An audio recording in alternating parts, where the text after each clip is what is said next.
আমাদের মনে হচ্ছে ভারতে বসে যে এইগুলো কি ইচ্ছে করে ভারতকে ইরিটেট করার জন্য করা হচ্ছে। আওয়ামী লীগের পতন হয়েছে সেই কারণে, নাকি এর পিছনে আরো কোনো কারণ আছে? এটার নিয়ে কোনো দ্বিমত নেই যে বাংলাদেশ ভারতের কাছে খুবই গুরুত্বপূর্ণ এক নেবার। আমার মনে হয় না সেরকম মুড তৈরি হয়েছে যে ভারত হাসিনাকে ফেরত পাঠাবে। প্রফেসর শ্রী রাধা দত্ত, উনি ভারতীয় একজন ফরেন পলিসি এক্সপার্ট। ঢাকাতে এসেছিলেন বেঙ্গল ডেল্টা কনফারেন্স নামে একটি সম্মেলনে অংশগ্রহণ করতে, এবং আমরা এই সুযোগটি হাতছাড়া করতে চাইনি, তাই উনি এসছেন ডেইলি স্টারে। Welcome professor Shri Radha. Thank you very much. আমরা আজকে কথা বলবো মূলত বাংলাদেশ ভারত সম্পর্ক এবং সাউথ এশিয়ান যে রিজিওনাল কোঅপারেশন, এই বিষয়গুলো নিয়ে। আমরা প্রথমেই জানতে চাই যে জুলাই আপরাইজিংয়ের পরে ভারত বাংলাদেশ সম্পর্কে এক ধরনের টেনশন তৈরি হয়েছে। তো এই মুহূর্তে ভারতে বাংলাদেশ সম্পর্কে আসলে মুডটা কেমন আছে?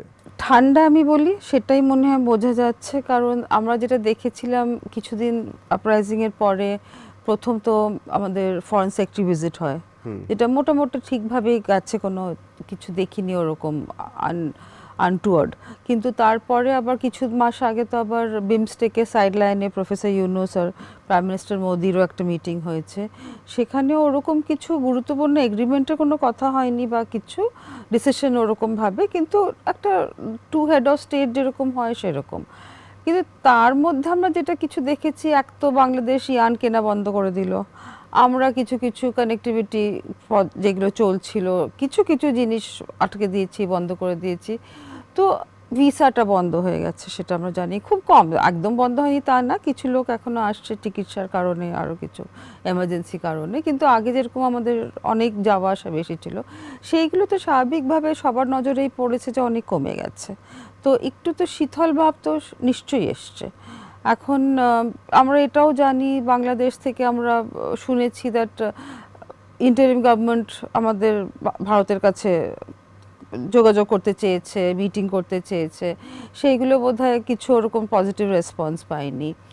আর নতুন করে তো ব্যবসা বাণিজ্য বলুন, কোনো কিছুই ওরকম পজিটিভ দিকে দেখতে পাচ্ছি না। আমরা কোনো অফিসিয়াল পজিশন আমরা শুনিনি, জানি না।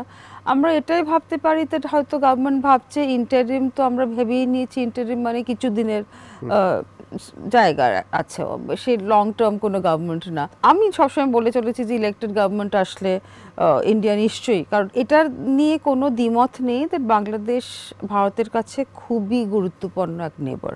সাউথ এশিয়ায় সবাই ইম্পর্টেন্ট, আমাদের যেটা জিওগ্রাফি, এত আমাদের সবার সাথে বর্ডার আছে, কিন্তু বাংলাদেশের সাথে ল্যান্ড বর্ডার, ম্যারিটাইম বর্ডার বলুন, আর রোজকার রোজ যেটা একটা যাতায়াতের জায়গা ছিল, আমরা যেটাকে বলি people to people relationship, movement, এখনও কিন্তু এটা আরেকটা ঠিকই যে বাংলাদেশের ছেলেমেয়েরা কিন্তু এখনও আমাদের দেশে পড়ছে। এই কিছুদিন আগে একটা নতুন ব্যাচ স্কলারশিপ অ্যানাউন্স হয়েছে, তো সেই জায়গাগুলো হয়তো চলছে, সেইগুলো আমি কোনো অসুবিধা দেখছি না।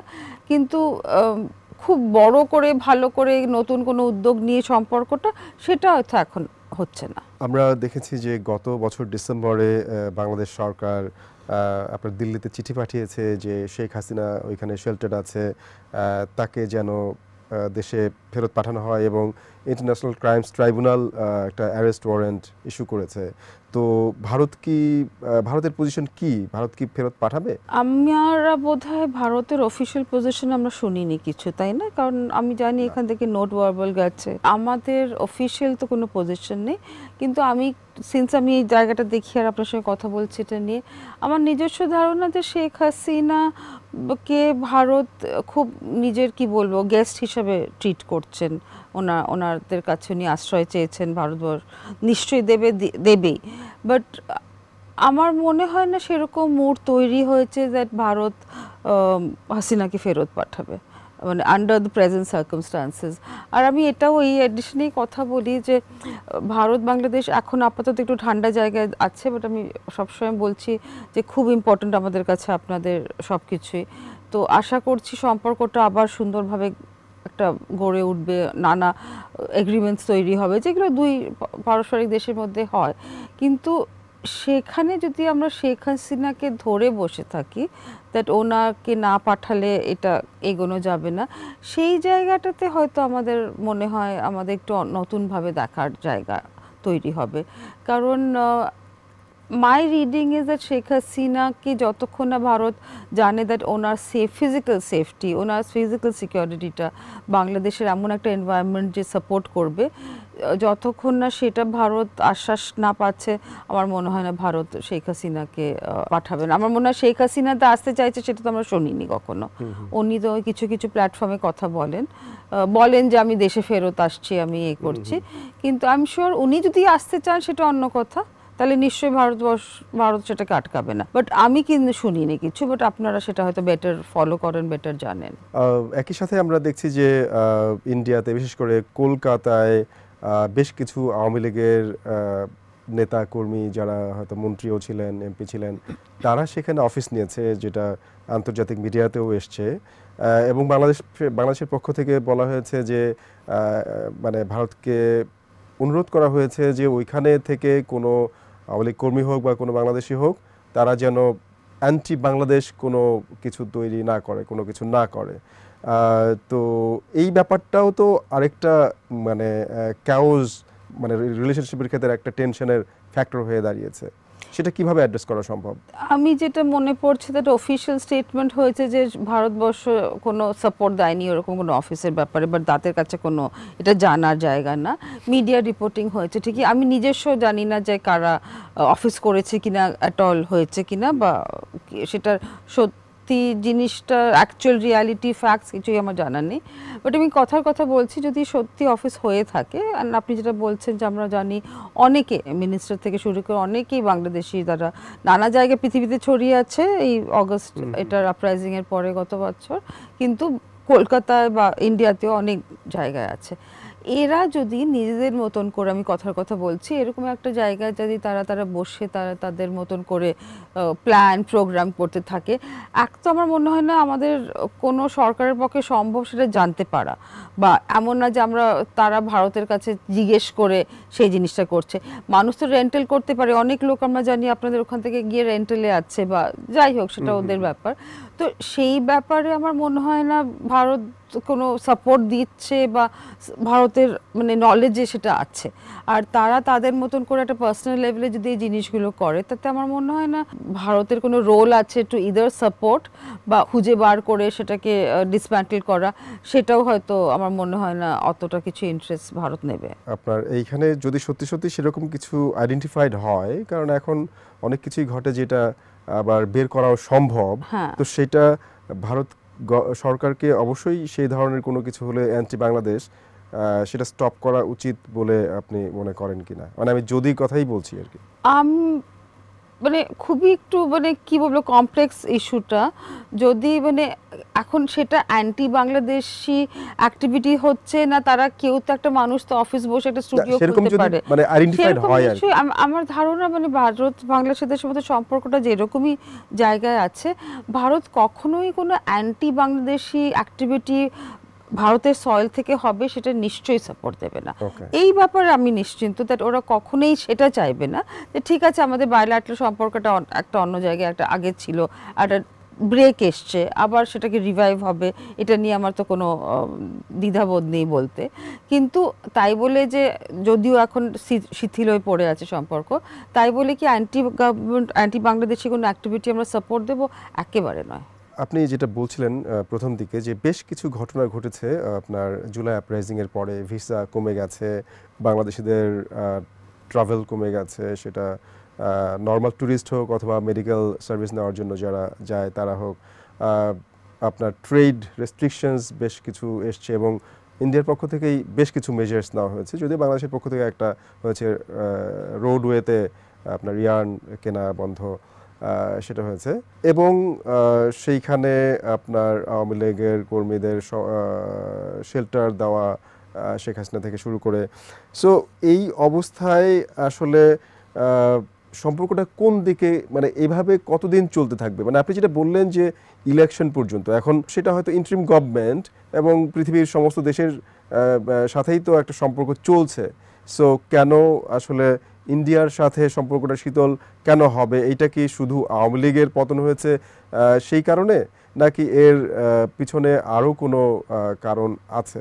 আমি নিজেও কিন্তু বুঝে উঠতে পারিনি সত্যি। আমি এই জিনিসটাতে একটু গবেষণা করি, চর্চা করি সাবজেক্টটা নিয়ে, কিন্তু আমিও ঠিক বুঝতে পারছি না। হ্যাঁ ঠিক আছে, নিশ্চয়ই একটা গভর্নমেন্ট ছিল যার সাথে আমরা এত বছর সুন্দর কাজ করেছি, একটা সাপোর্ট বেস তৈরি হয়ে গেছিল। সেটা তো সারা এক নিজেদের পছন্দ মতো সরকার তো দেশে হয় না, তো সেটা তো হতেই পারে এদিক ওদিক, কিন্তু এই যে ব্রেকটা হয়েছে সেটা খুবই আমারও মনে হয়, মানে আমি যে টার্মটা ইউজ করি ইটস আনসাস্টেনেবল, কারণ নেবারহুডের সাথে আমরা সম্পর্ক রাখবো না, তাদের সাথে কাজ এগোবো না, যেটা আর আমি এটাও বিশ্বাস করি আর বলি প্রত্যেকবার আমার কাজের সূত্রে যে সাউথ এশিয়াতে যদি একটা কোঅপারেটিভ ফ্রেমওয়ার্ক তৈরি হবার, সবসময় আমরা বলছি নেই, দ্য লিস্ট ইন্টিগ্রেটেড, এইসব আমরা তো এক্সপ্রেশন ইউজ করেই চলেছি, যেটা একমাত্র বাংলাদেশ আর আমরা যেটা চোখে দেখতেও পেয়েছিলাম কিছু বছর আগে, যে একটা কানেক্টিভিটি বলুন, একটা ইন্টারকানেক্টেডনেস, একটা ওই যে আমরা সাপ্লাই চেনের কথা, যেইগুলো পুরো সাউথ এশিয়াতে একটা খুব পজিটিভ ডিভিডেন্ড আনতো, সেটা কিন্তু বাংলাদেশ আর ভারত সূত্রপাতটা হয়েছিল সেই কাজটা। তো এটা কিন্তু খালি বায়োল্যাটারাল প্রবলেম না, রিজনালের একটা প্রবলেম। সো সেই জিনিসটা আমি আশা করছি যে সেই জায়গাগুলো আবার হয়তো আবার ঠিক হয়ে যাবে। কিন্তু একটা এটাও বলি পরিমল এর মধ্যে, যে ঠিকই একটা শেখ হাসিনা যাবার পর, আওয়ামী লীগ যাওয়ার পর একটা তো certain break in the system হয়েছে, কিন্তু ইন্টারিম গভর্নমেন্টও যেগুলো কিছু কিছু জিনিস বলেছে বা করেছে, কিছু জিনিস মনে হয় একটু অত অসন্তুষ্ট চোখ দেখেছে। একটা সবচেয়ে প্রথম তো আমি বলি পাকিস্তানের কথাটা। নাও এটাও অ্যাজ আ অ্যানালিস্ট আমি এটাও বুঝতে পারি দ্যাট পাকিস্তান খুব চাইছে বাংলাদেশের সাথে সম্পর্ক এস্টাবলিশ করতে। এই প্রোগ্রামেও যখন এসছি, যখন পাকিস্তান নিয়ে কথা উঠেছে, সবাই হেসেছে যে মানে it's not a big deal, এটা কোনো ব্যাপারই না, ঠিক আছে। মানে আপনার বাংলাদেশের সাথে পাকিস্তানের যে সম্পর্ক ওয়ার্ম আপ হচ্ছে, এটা নিয়ে আমি কোনো ফ্যাক্টর হওয়া উচিত না। হ্যাঁ, মানে ছেলেমেয়েরাও এটার উপর বিরাট যে গুরুত্বপূর্ণ দিচ্ছে সেটা কিন্তু না, কিন্তু পাকিস্তান থেকে খুব ইচ্ছে একটা যে ওরা এস্টাবলিশ করতে চাচ্ছে যে কতটা আমাদের নরমালসি, কতটা আমাদের স্টেবিলিটি। রিসেন্টলি বোধহয় পাকিস্তানের ফরেন মিনিস্টার এসলেন, স্বাভাবিকভাবে উনি করতে চাইছেন। তো আমরা তো জানি যে স্পেশালি পোস্ট পেহেলগাম আমাদের একটা আরো একটা জায়গায় একটা ফ্রিকশনের জায়গা আছে। এটা বাংলাদেশে সেই বলছি, আমি এতেও ভারতেও বলেছি, দ্যাট যদি বাংলাদেশ একটা দেশের সাথে সম্পর্ক রাখতে চায় বা রাখে, তাতে আমার মনে হয় না ইন্ডিয়ার কোনো অসুবিধে আছে। প্রবলেমটা হচ্ছে কারণ আমাদের হিস্ট্রি তাই বলে, মানে রিসেন্ট হিস্ট্রি, আমি 30 বছর আগের কথাও বলছি না, যে অনেক এক্সটার্নাল প্লেয়ার্স মানে বা রিজনাল প্লেয়ার্স বাংলাদেশের মাটি ইউজ করেছে আমাদেরকে হার্ট করার জন্য। তো যদি কিছু মানে সাস্টেন্ড ইনসার্জেন্সি অ্যাটাকস বলুন, টেররিস্ট অ্যাটাকস বলুন, সেইগুলো তো অন্য দেশ এখানে বাংলাদেশি থেকেই করেছে না। তো আমাদের বোধহয় আশঙ্কা ভয় সেটাই, পাকিস্তান বাংলাদেশের ভাবে কেন হবে না, সেটা হতেই পারে, কিন্তু যেটা আশঙ্কা হচ্ছে that Pakistan will use Bangladesh to hurt India's security concerns, সেটা একটা জায়গা। তারপর যে কথাটা আমি যদিও বিশ্বাস করি না ওটা তার কোনো মানে রিয়ালিটিতে ওটা ডেভেলপমেন্ট হবে, লালমনিরহাট কথা উঠেছে যে ওখানে একটা এয়ারবেস, আই ডোন্ট থিঙ্ক, আমি নিজস্ব বিশ্বাস করি ওটাতে লজিক নেই কোনো ওই বেসটাকে নিয়ে তৈরি হবার, কিন্তু এই জিনিসগুলো আমার মনে খুব আননেসেসারি ইররেলেভেন্ট কথাবার্তা ছিল। মানে আমাদের মনে হচ্ছে ভারতে বসে যে এইগুলো কি ইচ্ছে করে ভারতকে ইরিটেট করার জন্য করা হচ্ছে। এইগুলো তো আমরা জানি, এগুলো ওয়ার্ল্ড ওয়ারের সময় থেকে 8টা এরকম বেস চারিদিকে ছড়িয়ে পড়ে আছে। কেউ কি ডেভেলপ করার ভেবেছে, মানে জায়গা আছে আজকালকার মডার্ন এয়ারক্রাফটের জন্য, তাই না? তো এইগুলো কি ইচ্ছে করে ইরিটেন্ট না? আমরা একটা অন্য, আমি এটাও জানি প্রফেসর ইউনুস এর আগেও কিন্তু অনেকবার মানে উনি খুব সাউথ এশিয়া রিজনাল কোঅপারেশনের কথা বলেন, উনি বিশ্বাস করেন। তো সেই দিকটা দেখে আমি বলছি সেটা আমরা অসম্ভব, আমি মানে আমার খুব ভালো লাগে এই ব্যাপারটা। কিন্তু আবার এই জিনিসগুলো এখন চীনকে নিয়ে আমরা অনেক কথা শুনেছি চিরকাল, বাট আমি এটাও বিশ্বাস করি চীনের সঙ্গে আওয়ামী লীগের সম্পর্ক খুব ভালো ছিল, তার আগের ভালো ছিল। তো এই গভর্নমেন্টের সঙ্গেও তো যেটা হয়েছে, প্লাস উনি ওখানে গিয়ে যে কথা বলেছেন যে বে অফ বেঙ্গলের কাস্টোডিয়ান বাংলাদেশ, সেটাও একটু মনে আঘাত দিয়েছে। কারণ বাংলাদেশ কাস্টোডিয়ান হলেও কি ভারত কাস্টোডিয়ান না? মানে আপনি যদি ম্যারিটাইম শোর লাইনটা দেখেন তো ভারতেরও তো ইকুয়াল স্টেক আছে না বে অফ বেঙ্গলে। তো নিশ্চয়ই মানে চীনের সঙ্গে কেন কাজ করবে না, এত কাজ হয়েছে আপনাদের, প্রচুর ইনফ্রাস্ট্রাকচার কাজ হয়েছে, সেটা আমাদের সব জানা। কিন্তু আশঙ্কা স্পেশালি এই সময়টাতে যেখানে আমরা ঠিকই গভর্নমেন্টের সঙ্গে এখনো ওরকমভাবে বুঝে উঠতে পারিনি, যে এদেরকে ইউজ করে যদি অ্যান্টি ইন্ডিয়া কিছু করা হয়, সেইটাই একটা জায়গা হয়তো। কিন্তু মানে বাংলাদেশ গভর্নমেন্টের পক্ষ থেকে বারবার বলা হয়েছে যে আমরা ডেফিনেটলি আওয়ামী লীগ গভর্নমেন্টের সময়ে অনেক কিছু হয়েছে, মানে ব্লাইন্ডলি, অলমোস্ট ব্লাইন্ডলি সাপোর্ট দিয়েছে। এই বিষয়গুলো যখন আসে তার পরিপ্রেক্ষিতে ইন্টারিম গভর্নমেন্টের পক্ষ থেকে কিন্তু বলা হয়েছে যে we want working relationship with India based on mutual respect and interest. So এবং বাংলাদেশের কাছ থেকে কয়েকবার, যেটা আপনি বললেন যে রিচ আউটও করা হয়েছে, যে সব, কিন্তু সেই প্রেক্ষাপটে একটা দুটো কথা এদিক ওদিক নিয়ে কি আসলে সম্পর্কটা, মানে সেটা কি আসলে একটা ইগোইস্টিক ব্যাপার কি না? কারণ আলটিমেটলি সম্পর্কটা তো এগিয়ে যেতে হবে এবং সেটা তো পিপলসের। নিশ্চয়ই না, আপনি যেটা বললেন আমার খুব মনে পড়ে, আমার বোধহয় অগস্টে কিছুদিনের মধ্যেই ডয়েচ ওয়েলে একটা ইন্টারভিউ দিয়েছেন প্রফেসর ইউনুস, যেখানে উনি খুব ক্লিয়ারলি বলেছেন যে Bharat is the most important neighbour. I think that was the phrase he used. তারপরে বিবিসি ইন্টারভিউ কিছু মাস পরে সেটাই বলেছেন। তো ওনার দিক থেকে আমার মনে হয় অলওয়েজ পজিটিভ মেসেজ গেছে। কিন্তু আমি যেটা বললাম যে উনি যখন বলেছেন রেটোরিক্স এবং একই সাথে আমরা দেখলাম যে আপনার মিস ইনফরমেশন, ডিসইনফরমেশন প্রচুর হয়েছে। সো ওইটা এখন কি মনে হচ্ছে যে কিছুটা কি কমেছে, বা ওই জায়গাটাও ঠিক করার জন্যও তো আসলে নিজেদের সম্পর্কটাকে ঠিক করা ঠিক জায়গায় দরকার। এই দিকটা যতটা হয়েছে, আবার এটাও দেখবেন সোশ্যাল মিডিয়াতে যেরকম অ্যান্টি ইন্ডিয়া সেন্টিমেন্টে ভরে গেছে বাংলাদেশ থেকে, সেটার হয়তো একটা জায়গা আছে, আমি না করছি না, কিন্তু অসম্ভব তুঙ্গে গেছে মানে অ্যান্টি ইন্ডিয়া ব্যাপারটা। সেটারও বোধহয় একটা মানে কোনো, এটাও জানি যে সোশ্যাল মিডিয়া যেটা হয় সেটার উপর কারোর কন্ট্রোল নেই, কোনো গভর্নমেন্টই কন্ট্রোল করতে পারে না, পারে ইন্ডিয়ান গভর্নমেন্ট, না পারে বাংলাদেশি। তো সেটাও মনে হয়েছে যে এটা হয়তো একটা মানে কি বলবো, মানে সব সময় মানে কিছু কিছু পলিটিক্যাল কনস্টিটিউয়েন্সি আপনি জানেন এখানে আছে যারা খুব ওপেনলি অ্যান্টি ইন্ডিয়া স্ট্যান্স নিয়েছে, which include some of the young leaders also. যে ওই ব্যাপারে আমি অনেক সময় কথাও বলেছি এটা নিয়ে, দ্যাট এটা কি ভালো মেসেজিং হচ্ছে যে হতেই পারে ডিফারেন্স, আপনি আরেকটা নেবারের সাথে আমার হতেই পারে কিছু পলিটিক্যাল ডিফারেন্সেস, আদার ডিফারেন্সেস, তাই বলে এই যে নেগেটিভ পার্সপেক্টিভটা ডেভেলপ করা বা স্ট্যান্স নেওয়া, তাতেই বোধহয় আমার মনে হয় মানে সম্পর্ক তাতে আরও কঠিন হয়ে দাঁড়ায়। আর এই সম্পর্কটা আপনি যেটা বলছেন, দ্যাট আমাদের, I really believe that Bangladesh আর ভারতবর্ষ মানে ওদের ডেস্টিনিটা একসঙ্গে কাজ করার, তাহলে তারা দুজনকেই যেটা মানে অপটিমাম আমার যেটা বলি, সেটা পোটেনশিয়ালগুলো যেগুলো আছে এখন অনেক কোনো জায়গায় খালি পড়ে আছে কাজ করা, মানে আগের কথাও বলছি আমি, জাস্ট এই এক বছরের কথা বলছি না, সেইগুলো ম্যাক্সিমাইজ যদি করতে হয় দুই দেশকে পোটেনশিয়াল একসঙ্গে কাজ করতে হবে। আপনি যেটা বললেন যে অ্যান্টি ইন্ডিয়া সেন্টিমেন্ট আছে, এবং সেটা আপনি কিছু গ্রুপের বা কিছু মানুষের অ্যান্টি ইন্ডিয়া স্টেন্স যখন আপনার সোশ্যাল মিডিয়াতে আসে, তখন সেটা সমগ্র মানুষের স্টেন্স বলেও ধরে নেওয়াটাও হয়তো ঠিক না।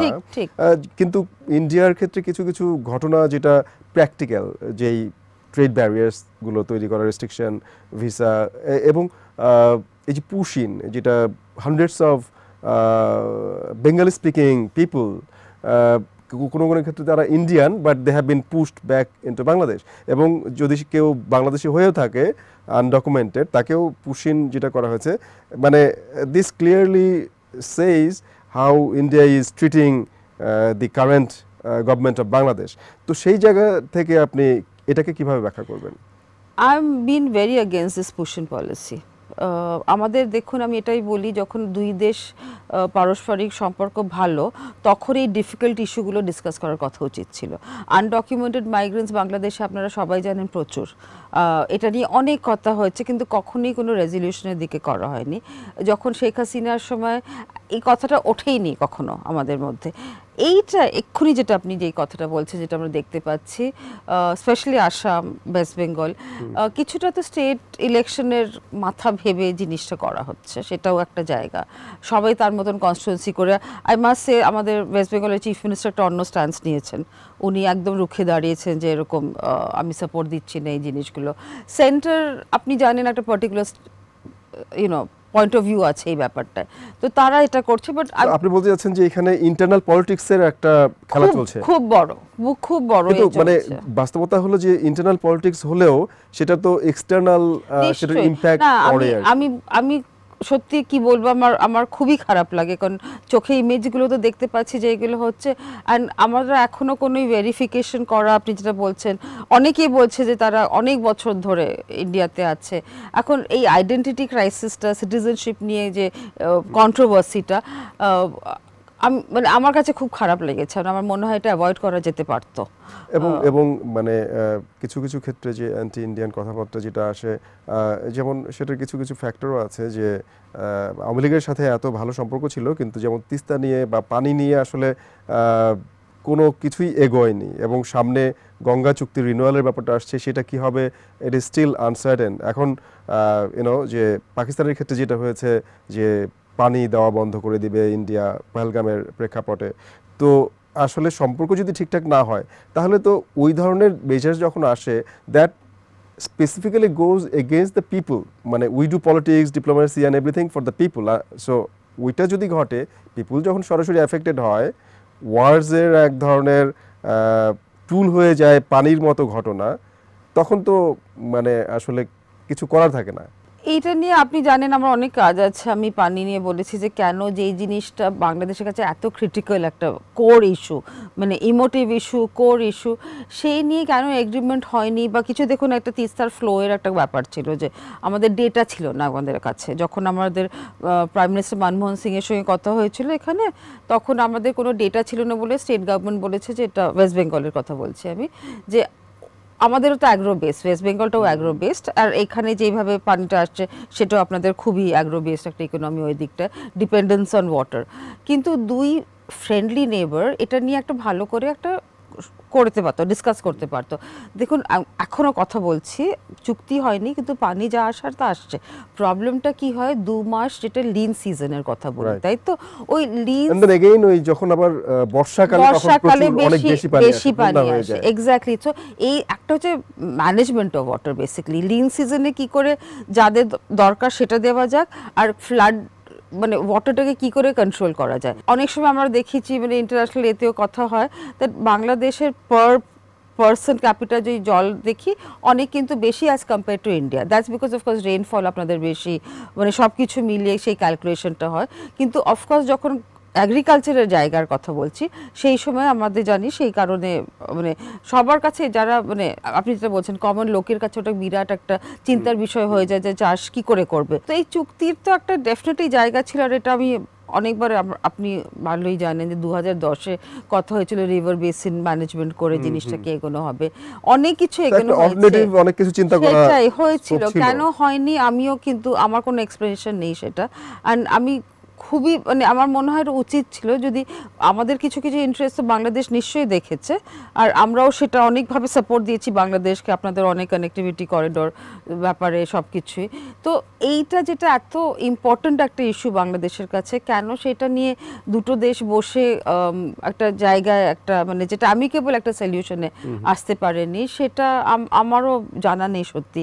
আর সবসময় বলা যেটা ফেডারেল পলিটিক্সের জন্য এটা হয়নি, আমার মনে হয় সেটা খুব সিম্পলিস্টিক একটা আর্গুমেন্ট ইন্ডিয়ার কাছ থেকে। আমি আশা করছি দ্যাট দেয়ার বি সাম, কি বলবো, deeper and better understanding of the water issue, because আমি জানি এটা কতটা আপনাদের কাছে মানে কি বলবো আশঙ্কার জায়গা। তো সেটা নিশ্চয়ই পারস্পরিক দেশ হিসাবে আমাদের তো একটু বোঝার কথা। প্রফেসর শ্রীরাধা, আমরা একটু রিজিওনাল কোঅপারেশনের দিকে আসি। সার্ক ইজ অলমোস্ট ডেড, যদিও এগুলো সেক্রেটারিয়েট এগুলো আছে, বাট পলিটিক্যাল লেভেলে আসলে তেমন কিছুই হচ্ছে না।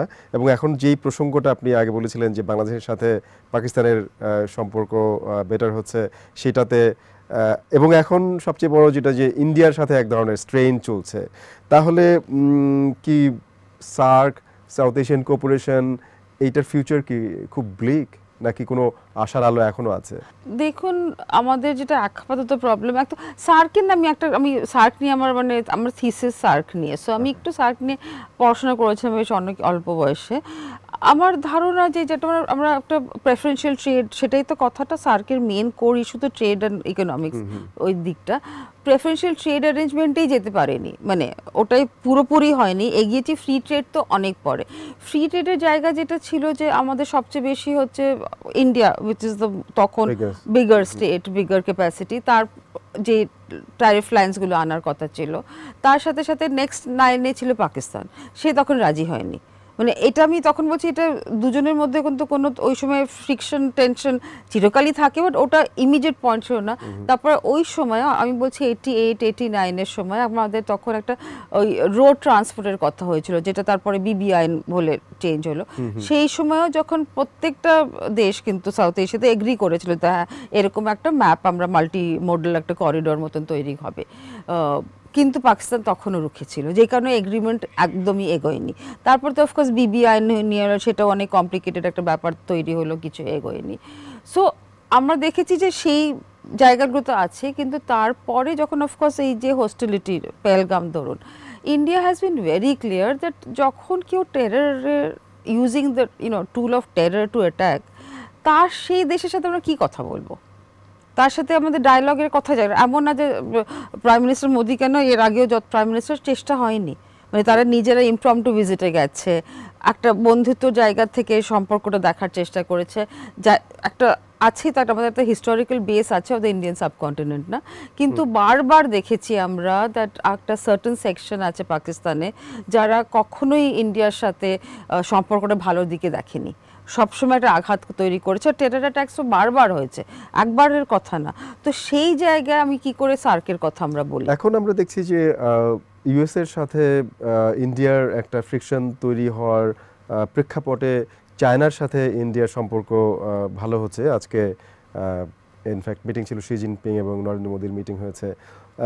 সেই প্রেক্ষাপটে যেহেতু পাকিস্তানের সাথে আবার চীনের অনেক গভীর সম্পর্ক, তাহলে কি এইখানে নতুন করে কোনো সুযোগ তৈরি হওয়ার সম্ভাবনা আছে কিনা, যে ইন্ডিয়া পাকিস্তান রিলেশনশিপটা? আমি খুবই আশাবাদী যে কোনো একটা জায়গায় একসময় পাকিস্তান বুঝবে যে এই যে যেটা করছে ওরা ইন্ডিয়ার সাথে, ওটা চেঞ্জ করবে। মানে এই যে পলিসিটা নিয়ে চলেছে এত বছর, আজকে নতুন কথা বলছি না, তাতে তাদের কি কোনো সুবিধা হয়েছে? মানুষের উল্টো, এই যে আপনি যেটা বলছেন, সম্পর্কটা ফাইনালি তো মানুষের সঙ্গে মানুষের, যে মানুষ পাকিস্তানের থেকে আসতে পারছে না, আমাদের এখানে আপনি দেখেছেন গান বাজনা বলুন, সিনেমা বলুন, কত পিপল টু পিপল ইন্টারাকশন হয়েছে পাকিস্তানের সঙ্গে। আমরা নিজেরা কত পছন্দ করি তাদের জিনিস দেখতে, তাদের সিঙ্গারদের, তারা অ্যাক্টররা আমাদের কাছে এসে কাজ করেছে। তো সেটা তো সবার ক্ষতি হচ্ছে, অল বিকজ একটা সেকশন অফ দ্য গভর্নমেন্ট বলুন, মিলিটারি বলুন, যেই বলুন, তাদের এই যে পলিসিটা যে ইন্ডিয়াকে আমরা কিছুতেই শান্তিতে থাকতে দেবো না। ইন্ডিয়া তো বড়, সেখানে ইন্ডিয়ারও কি কোনো কিছু করার আছে? মানে বিশেষ করে যেমন পাকিস্তানের একটা বড় ইস্যু থাকে কাশ্মীর। হ্যাঁ, তো কাশ্মীরে দেখুন, এটা তো একটা মানে কাশ্মীর নিয়ে যে কথাটা বলার জায়গা, সেটা কি মানে একটা এনভায়রনমেন্ট তৈরি হলে তো হয়তো একটা ডায়লগের কথা হতে পারে। আমাদের তো অনেকগুলো কনফিডেন্স বিল্ডিং মেজার ছিল যেগুলো নিয়ে আমাদের ডায়লগ হতো, কথাবার্তা হতো, কিন্তু তার থেকে যদি আপনি একটা টেরর অ্যাটাক করে বসেন, তখন ইন্ডিয়া কোন বেসিসে কথা বলবে, তাই না? তো সেই কারণে এই আপনি একটু আগে কথা বলছিলেন যে পাকিস্তানের জলের কথা, ইন্দাস ওয়াটার, আমরা কিন্তু ওটাকে অ্যাবায়েন্সে রেখেছি, এখনো স্টপ করিনি, পানি যা যাবার যাচ্ছে মাঝে, মানে সেই জায়গাগুলো এখনো কিন্তু একটা মানে ইন্ডিয়া তার ডিসঅ্যাপ্রুভালটা খুব শক্তভাবে জানিয়েছে, কারণ এত বছরেও আমরা কখনো ইন্ডাস নিয়ে কথা বলিনি। এবার ইন্ডিয়ার মনে হয়েছে যে কতদিন ইন্ডিয়া সহ্য করবে এই জিনিসটা, কিন্তু অফকোর্স সেটা নিয়ে এখনো কোনো আমি হ্যাঁ হয়নি। ওই অ্যাডভান্স কথাটা ইউজ হয়েছে to basically convey a very strong message, যেটা ইন্ডিয়া কোনোদিন তার আগে ওয়াটার ট্রিটি নিয়ে কখনো নেই করেনি, বিকজ জিনিসটা মানুষের কাছে যাতে ক্ষতি না হয় সেই কারণে। মানুষের সাথে মানুষের এবং এমনকি দেশের সাথে দেশের সম্পর্কের ওঠানামা থাকে, এবং আমরা এই সাবকন্টিনেন্টে যেটা দেখছি বা সাউথ এশিয়াতে যেটা দেখছি যে সম্পর্কের ওঠানামা চলছে, কিন্তু সেই কারণে যাতে মানুষের ক্ষতি আমরা না করি, সম্পর্কগুলো যেন আমরা যেখানে প্রবলেম আছে সেটা যেন আমরা ফিক্স করে আবার ভালো জায়গায় নিয়ে যেতে পারি, এই প্রত্যাশায় আমরা করতে পারি। প্রফেসর শ্রী রাধা দত্ত, আপনাকে অনেক ধন্যবাদ। Thank you Parimal.